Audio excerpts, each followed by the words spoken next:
Aguho mga idol, oh. Fuse project. May nakita kasi ako na sinare sa akin ng kaibigan natin sa Thailand. Napahanga ako sa fuse na pinakita niya. Ganda talaga. Aguho siya. Kaya napag-isipan kong ano gayahin. Yan, fuse project. Isang kon lang yan, isang puno lang, markot. Tapos yung mga sanga niya, yun ang pinang-fuse ko dyan. Sariling sanga niya rin, yan. Ito lang yung ano, pinaka-trongko. Ayun. Sana magaya ko rin yung ano, yung share sa akin. Maganda kasi yun eh. Talagang ano, compact na siya, naka-kon na, dikit-dikit na. Isipin mo yung mga to, pagka nagkadikit-dikit na yan, magandang tingnan. Talagang ano, ano ba yun?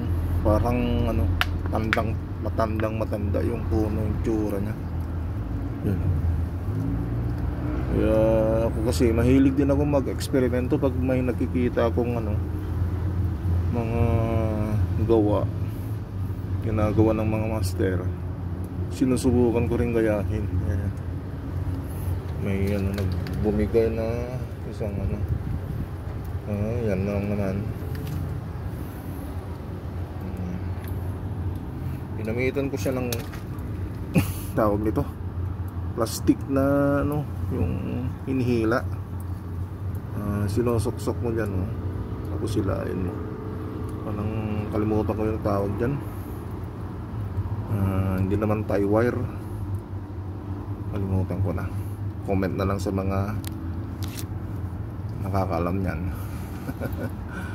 Yan kasing ginagamit sa pang ano, fuse.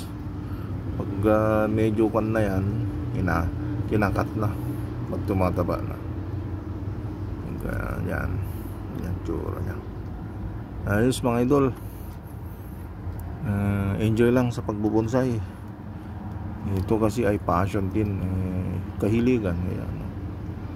Ang gandang ganyan. Pagka nabuo to, nalagay sa magandang paso, yun, ayos na ayos. Thank you.